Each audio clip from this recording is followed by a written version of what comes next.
concisão, coerência e escopo encaixado. Esses termos não combinam com Symphony of the Night.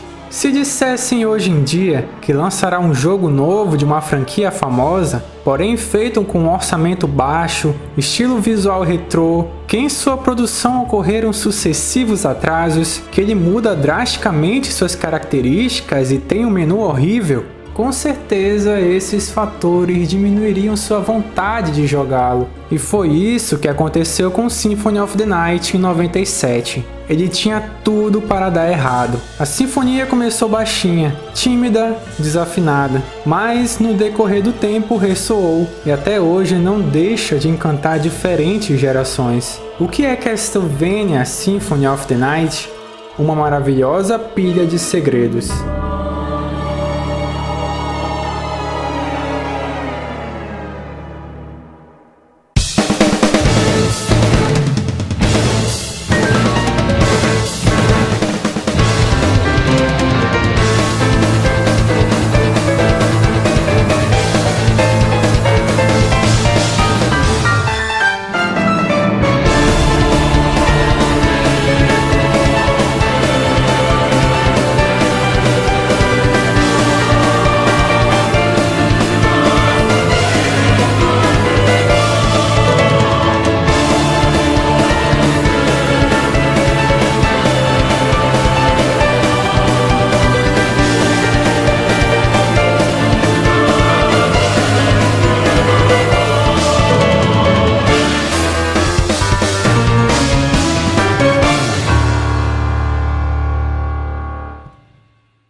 O nascimento de Symphony of the Night se inicia após Round of Blood, que foi lançado apenas no Japão para o PC Engine. A Konami tentou investir novamente na mídia em CD, dessa vez para o Sega 32X, e esse projeto ficou conhecido como Castlevania Bloodletting. Com o insucesso do add-on do Mega Drive, a equipe foi desmantelada e o novo título 2D da franquia seria desenvolvido para o PlayStation. Um dos membros realocados do Bloodletting foi Koji Igarashi, conhecido como Iga, que até então trabalhou em jogos de simuladores de encontro. Ele já possuía o desejo de participar da série gótica da Konami e acabou entrando nesse projeto como co-diretor, roteirista e programador. O jogo seria um spin-off da saga X, que se iniciou com Round of Blood, o 10º jogo da série.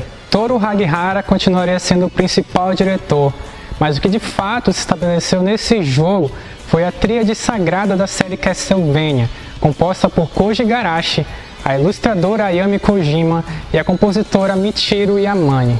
A equipe de Symphony of the Night teria uma grande liberdade durante o projeto. Por ser um spin-off da série, os desenvolvedores não se prenderiam a alguns moldes clássicos. Isso já é percebido com a ideia do jogo iniciado final de Round of Blood, a luta de Richter Belmont contra Drácula. Esse momento deixou o público japonês eufórico, porém o ocidental confuso, por não ter experimentado o título do PC Engine. Para confundir ainda mais, a apresentação da tela diz Final Stage Bloodlines, que remetia ao título do Mega Drive, que possuía 3 nomes diferentes dependendo da região.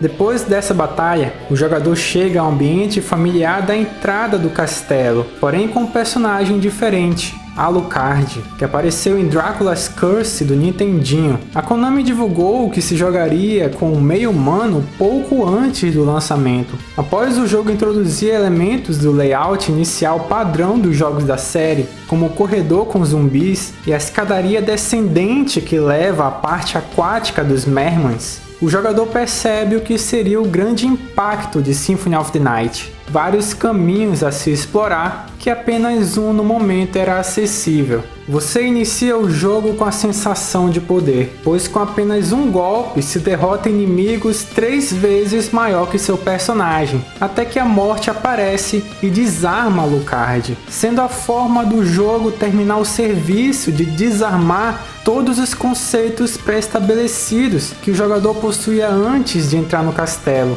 As 2 caveirinhas que você enfrenta logo em seguida oferecem mais uma quebra de conceito. Cada uma dropa uma arma diferente, com atributos diferentes, velocidades de ataque diferentes, estabelecendo desde já uma das maiores proezas desse jogo, a experimentação. Alguns títulos de Castlevania possuíam elementos de exploração.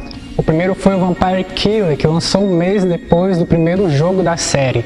E depois o Castlevania Simon's Quest, que lançou em 88 e não agradou o público, sobretudo no Japão.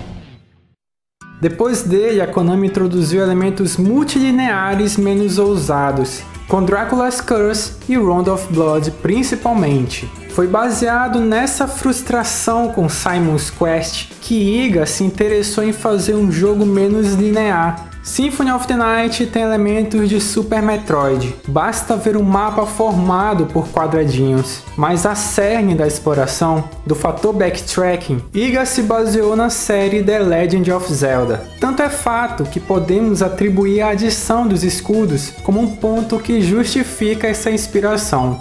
Mas, para maior abordar uma exploração do castelo, uma grande mudança teria de ser feita, e o projeto, por ser um spin-off, permitiu a mudança drástica do protagonista. Os desenvolvedores, incluindo eu, ficamos cansados do chicote com o tempo. Então pensamos, se a família Belmonte é quem usa o chicote, então vamos mudar o personagem principal. Os personagens que permitiriam maior habilidade, maior capacidade de exploração, não seriam os protagonistas humanos. Com isso, Koji Igarashi verificou todo o catálogo de personagens da série e definiu que Alucard era o melhor escolhido. Até aquele momento, a série Castlevania era composta por personagens viris. Queríamos dar uma aparência mais corrompida ou vulnerável, apesar de mantermos muito das mesmas características visuais. Alucard é o principal ícone da mudança do estilo visual da série Castlevania. Ele é mais elegante, mais ágil e, por que não, expondo mais sua fragilidade. Mesmo tirando os diálogos, pela animação muito bem feita em seus detalhes, você consegue traçar sua personalidade por sua compleição. Com a adição de Alucard, também pôde se atingir mais público, sobretudo o feminino. As ilustrações de Ayami Kojima, influenciadas pelo estilo almejado por Igarashi, colocou um clima bem mais gótico, romantizado para a franquia, em contradição às ilustrações que se assemelhavam a personagens oitentistas de filmes de ação. A arte do jogo, inclusive nos cenários, inspiraram a compositora Michiru Yamane. Ela abriu mão dos temas clássicos e construiu uma variedade absurda de novas composições. A trilha sonora de Symphony of the Night é maravilhosa, mesmo que ela não simule 100% os ambientes. Veja o cenário do Coliseu, que é brutal, e toca uma música de jazz.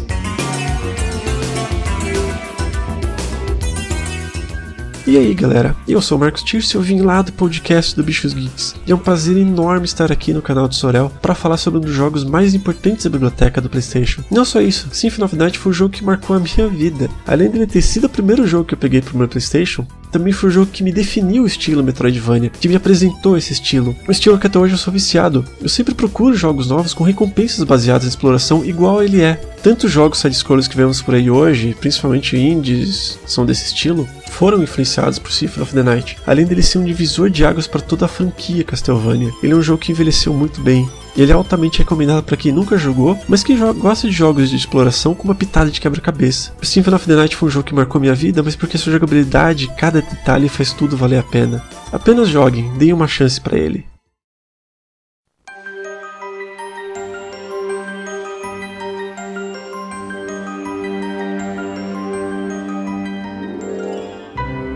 Para quem acha que Amane contou com uma baita orquestra, inúmeros instrumentistas, na verdade foi bem longe disso. A memória da mídia aumentou, mas o investimento não. Os instrumentos que foram de fato usados foi o teclado e a guitarra. O resto foi tudo composto em sample. O simulador de som Akai. Os cantos líricos escutados em algumas músicas, sobretudo o tema do menu Prayer, é cantada pela irmã da compositora, Kohei Amane. Nós gravamos esses vocais em um humilde estúdio de gravação improvisado no escritório. É claro que nenhum de nós tinha qualquer ideia que essas gravações modestas ainda seriam executadas anos mais tarde por pessoas de todo o mundo. A Michiru Yamane é engraçado porque quando você pega as músicas antigas de Castlevania, elas foram feitas por um grupo, mas elas parecem ter sido feitas todas pela mesma pessoa. Já a trilha de Symphony of the Night foi feita por uma pessoa só e parece música de várias pessoas diferentes, né, cara? Sim. A trilha sonora foi de fato um espetáculo, mas nem tudo relacionado à parte de áudio seguiu o mesmo exemplo. A parte da dublagem ocidental é uma das mais icônicas da história dos games, mas não pela sua qualidade e sim pela falta dela e suas pérolas proporcionadas. O time de desenvolvimento acreditava que o jogo só seria lançado no Japão. Logo após o encerramento da produção, é que definiram que seria localizado para o Ocidente. As gravações foram feitas no próprio Japão de maneira apressada. It's weird, you know, like when you do a voiceover job for, say, a video game or something, a lot of times you're not involved with the final product at all. They send you a script sometimes, or sometimes you just receive a script when you show up at the studio. In the script, someone has worked out all the parts that they need to record, and then you do like 4 takes of each line, giving different emotional responses or something like that, so that they can use whatever works best for them when they finally put it all together.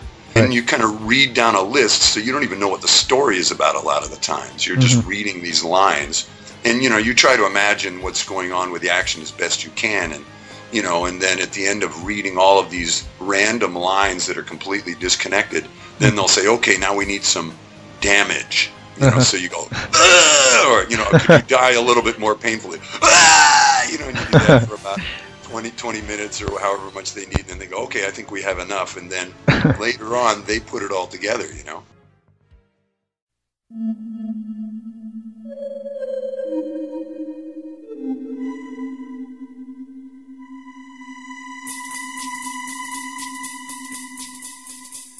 Alucard ampliou as possibilidades para a exploração do castelo. Algumas de suas habilidades são obtidas pelas relíquias, dentre elas as transformações, morcego para explorar os ambientes voando, névoa para atravessar passagens e inimigos, e o lobo que basicamente corre mais rápido. Esse é um elemento que eu considero mal aproveitado, dentre tantos outros conteúdos acrescentados que o jogador consideraria dispensável. Os familiares foram acrescentados no final do desenvolvimento, sem verificar previamente o balanceamento dos inimigos. Tem-se a impressão que a equipe se empolgou bastante em construir o castelo, cada minúsculo detalhe, mas na hora de preencher com conteúdo, foi a inserção de tudo que é coisa. O maior exemplo disso é o kit falsificado, onde você pega a Alucard Sword, que você pensa que pegou a espada original, mas é basicamente uma réplica dos atributos da Short Sword, a primeira arma disponível no jogo. Mas se você pensa que Symphony of the Night tem muita coisa, saiba que os desenvolvedores tiveram que cortar alguns conteúdos. Você já se perguntou como Alucard usaria as subarmas, sendo que ele é filho de Drácula? As subarmas são poderes sagrados utilizados pelos Belmonts. Mas desde o começo, os produtores colocaram a mãe da Alucard como portadora de um sangue sagrado. No início, tínhamos uma espécie de sistema de alinhamento.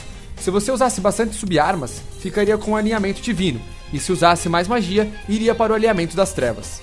Mas mesmo que Symphony of the Night tenha uma variedade de elementos absurdos, o seu level design consegue ser consistente. Embora o mapa ajude a se orientar, não possui a indicação precisa dos elementos que te impedem de passar em um determinado trecho. Memorizar os pontos-chave é fundamental para evitar frustrações. Porém, o jogo não te enche de múltiplos caminhos logo de cara. Você tem uma progressão linear mascarada no começo, até pegar a relíquia Jewel of Open, que abre as portas com auras azuis. Antes disso, você apenas observa as áreas que não pode acessar no momento. E com o tempo, com mais habilidades, há um crescimento da liberdade com a sensação de estar mais poderoso com power-ups. É algo diferente de um jogo de mundo aberto, que o jogador já possui acesso a todas as áreas desde o princípio, e a sensação de progressão é o jogo que vai te empurrando. Por exemplo, vá para tal ponto cumprir uma missão, ou nessa interrogação ter um item específico ou uma melhora da sua habilidade.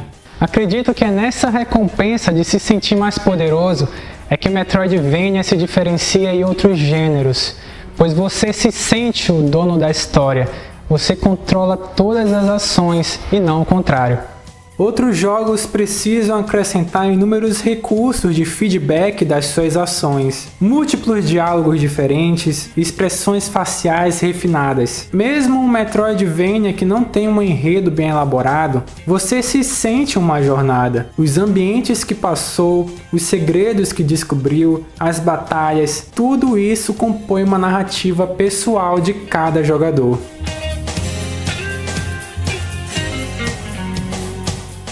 Olá, meu nome é Jéssica Pinheiro, ou GG, como me conhecem por aí. Eu sou fã da franquia Castlevania desde que eu me conheço por gente. Inclusive já falei de Castlevania em vários podcasts e vídeos por aí pela internet. No site que eu participo hoje em dia, no New Game Plus. Mas bem, cá estamos para falar sobre Symphony of the Night. Ele foi um jogo impactante na indústria na época que ele foi lançado e também na minha vida. O primeiro contato que eu tive com ele foi no Saturn, inclusive. Eu achei um jogo muito difícil, mas muito colorido, muito bonito. Eu gostei muito da trilha sonora também, que era uma coisa muito diferente pra época. Depois eu rejoguei ele, só que no PlayStation, um pouco já mais velha, e gostei bastante do jogo. Achei um primor, a movimentação, os inimigos, a narrativa dele, aquela questão de você ter o final secreto, né? De você terminar o jogo teoricamente pela primeira vez e aí recomeçar ele praticamente, só que tudo invertido, tudo de cabeça pra baixo. Foi um primor de jogo. Foi, assim, um marco na minha vida por me fazer acompanhar mais ainda, por me consolidar como fã da franquia Castlevania.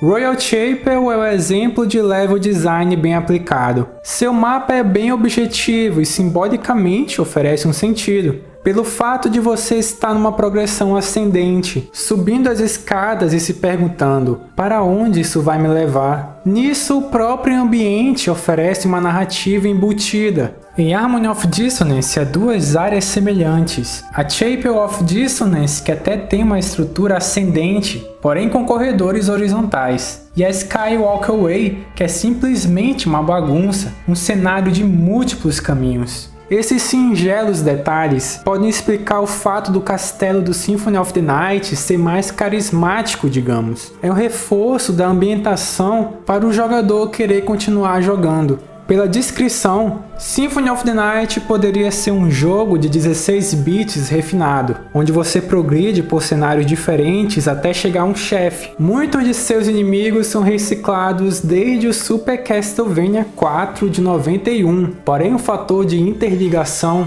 muda totalmente a perspectiva. Antes, a satisfação do jogador era acertar os pulos nos trechos de plataforma e decorar os padrões dos inimigos. A fórmula do primeiro Castlevania era utilizar esses dois elementos para oferecer o desafio. Era como se fosse um puzzle. Você chega num trecho da quinta fase, onde é necessário acertar precisamente sua ação, lidando com o movimento das medusas Red e os machados lançados pelos inimigos. A graça em Symphony of the Night está na exploração, de tentar e finalmente encontrar o caminho.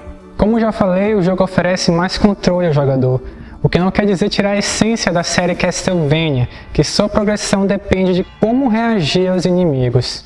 E eles estão mais variados. O fator 32 bits caracteriza sua melhor animação. Um detalhe que não dá para passar despercebido é a dramatização em suas mortes. O maior exemplo é o All Knight, que é um cavaleiro acompanhado de sua coruja, que quando você mata o animal, dá para perceber mais uma vez que simples detalhes nos encantam nesse jogo. Igarashi se inspirou no inimigo de Super Castlevania 4, o Grave Guardian. O 32 bits também permitiu a adição de chefes gigantes e vários inimigos em tela. O exemplo que une esses dois fatores é o chefe Gran Falun.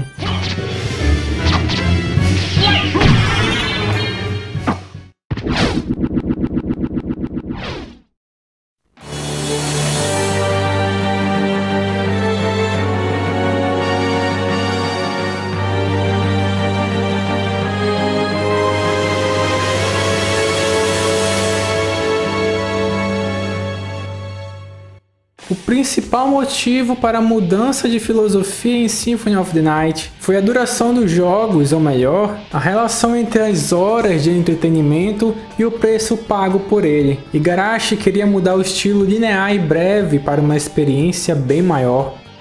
Mas mesmo com mais liberdade, só ficar matando inimigos acaba ficando chato, não é? E se você, enquanto mata os inimigos, pudesse passar de nível, você ficaria feliz, não ficaria? Foi pensando nesse tipo de coisa que colocamos elementos como os de RPG. A premissa é facilitar para os menos experientes. Com isso, vai na contramão de aprimorar habilidades no controle. A progressão do jogo é no aumento de nível, de estatísticas, na quantidade de itens e também na força das armas. Muito poder para pouco jogo. Igarashi queria mudar a fama de Castlevania, que até então possuía uma dificuldade que afastava as pessoas. O desafio do jogo realmente se voltaria à exploração, e inserir um Belmont como vilão dá um fator de curiosidade, até para quem nem conhecia a série. Você fica intrigado em entender o porquê o caçador de vampiros que jogamos no começo se torna o dono do castelo. O que gostaríamos é que os jogadores não tentassem ir derrotar o Drácula logo de cara. Queríamos que as pessoas pensassem ao derrotar o Reacher: "Hey, mas e a morte? E os equipamentos que o Alucard perdeu no começo?" O final ruim dá uma sensação amarga, porque costumeiramente se acredita que a progressão de um jogo se traduz na mudança de cenários e também nos chefes derrotados. Ao matar o Richter, a sensação que mais faz falta é a de recompensa. E o que resta ao jogador é preencher os quadradinhos para completar o mapa, criar um desafio até meio pessoal para aproveitar mais a obra. Com isso, mais uma vez, Symphony of the Night mostra que o prazer está na descoberta, uma característica primordial de um jogo Metroidvania. As recompensas da exploração é encontrar ainda mais áreas e segredos. O ápice disso na época explodiu cabeças, o tal do castelo invertido. É estranho falar que um todo representa mais de 100%, mas a quebra dessa regra em Symphony of the Night foi fundamental para guardar o segredo da obra.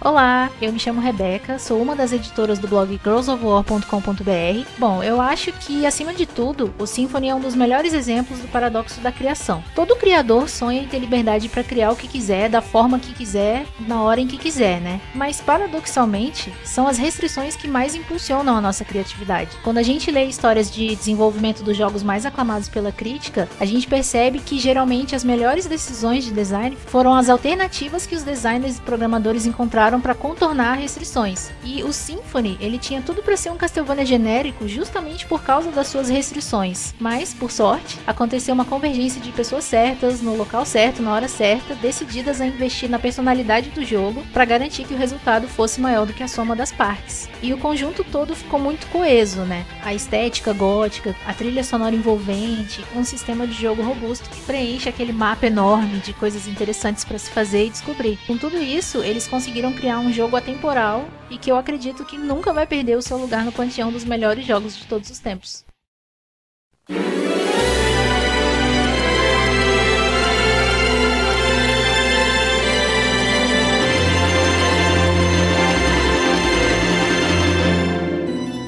Do contrário que pareça, a ideia já havia sido pensada desde o início da produção e ajudou o jogo a ter mais conteúdo, poupando muito tempo do desenvolvimento. Durante o impacto dessa descoberta, até o primeiro encerramento real de Symphony of the Night, a ideia é encantadora, mas parando para pensar friamente, o castelo invertido é de fato uma curva descendente do jogo. Você realmente nota que é um artifício para estender o seu tempo, pois Alucard está com todas as habilidades necessárias e basicamente você pode ignorar tudo em seu caminho, apenas para chegar em seu objetivo, que são os requisitos para enfrentar o último chefe, as 5 relíquias das partes de Drácula, referência clara a Simon's Quest.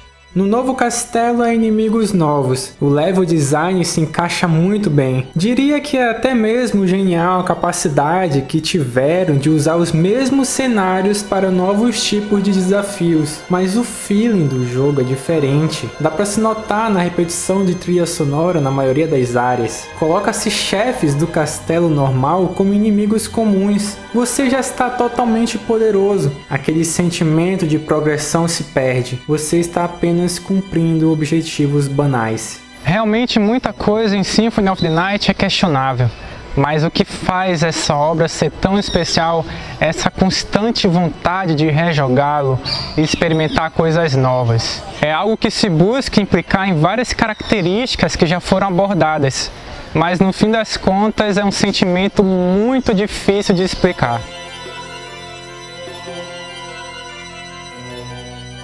Bom, aqui quem fala é o Bruno Carvalho, do 99 Vidas e do Reloading. E falar de Symphony of the Night é até fácil, na verdade. É um jogo que, na geração que ele veio, onde o pessoal experimentava muito com 3D, foi uma grata surpresa ter um jogo como ele, que num 2D que permanece bonito até hoje, aquela coisa que é meio remanescente do que eram os 16 bits, aquele gráfico em sprites, né, mas muito bem trabalhado, com alguns elementos em 3D. Mas o que se destaca para mim no jogo não é só a questão gráfica, na verdade é o conjunto que ele tem de trilha com gráfico, principalmente jogabilidade. O maior mérito que ele tem é justamente essa questão do replay. Você tem muitos segredos no jogo e como ele é um jogo não linear, existem maneiras diferentes de você jogar. Isso aumenta muito a longevidade do jogo. Você jogando por diversas vezes, uma partida pode ser bem diferente da outra. Inclusive isso pra mim torna o jogo, eu costumo brincar falando que ele tem um replay infinito. E realmente não me enjoa, é um jogo que eu procuro desde o lançamento dele lá no Play 1. Eu procuro jogá-lo algumas vezes aí por ano e não me arrependo.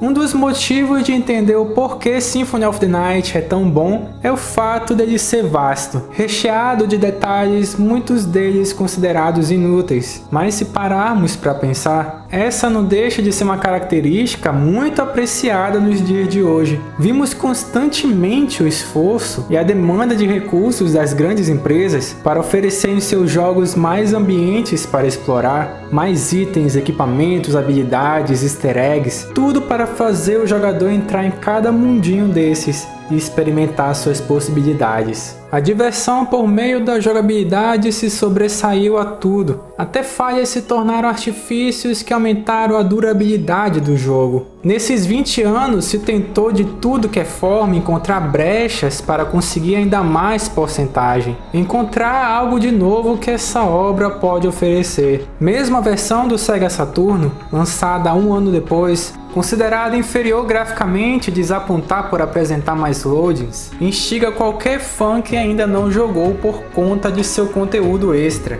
Symphony of the Night desperta uma fome pela descoberta, pela busca de sensações diferentes. Essa herança continuou com jogos feitos pelo Igarashi, pela série Metroid, que na minha opinião conseguiu transportar essa atmosfera para um jogo com jogabilidade em 3D. E o gênero Metroidvania até hoje continua sendo representado e respeitado, principalmente pelos indies, que na maioria de suas produções convive com paralelos semelhantes às condições que o time de Symphony of the Night possuía, e que conseguem colocar alma em seus jogos, aprimorando e acrescentando elementos que enchem os olhos de qualquer fã de Metroidvania, pois por suas criatividades dá para notar que ainda há um leque de possibilidades para explorar nesse estilo.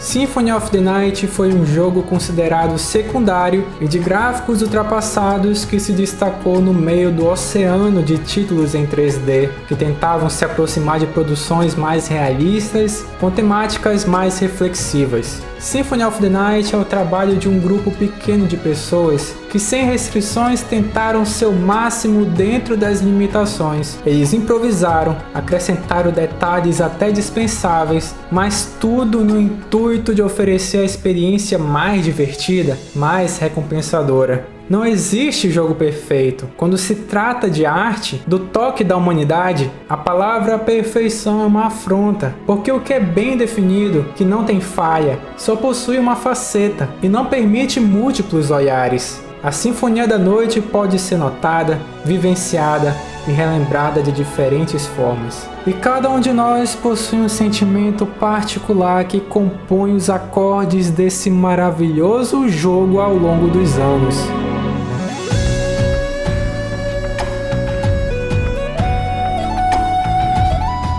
Eu sou o Eric do canal Sorel e Castlevania Symphony of the Night é o meu jogo favorito de todos os tempos.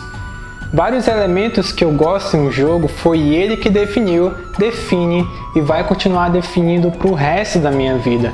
Pode se passar 20, 40, 60, o que for de anos, ele sempre vai ser agradável de se jogar. Um clássico não se define apenas por sua perfeição, por diversão ou imersão, mas sim pela capacidade que ele tem de nos fazer considerá-lo eterno.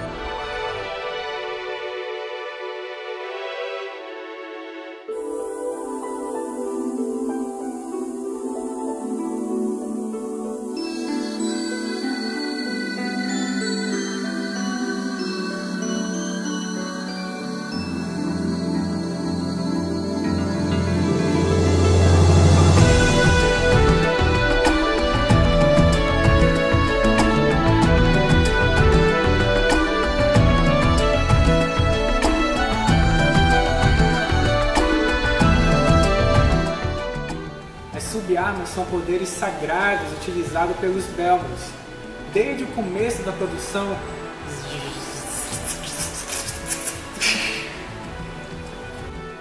como já falei, o jogo oferece mais controle ao jogador, o que não quer dizer tirar a essência de Castlevania, que em sua progressão se dá em Com isso, Koji Igarashi verificou todo o catálogo de personagens da série e definiu que Alucard era o melhor escolhido.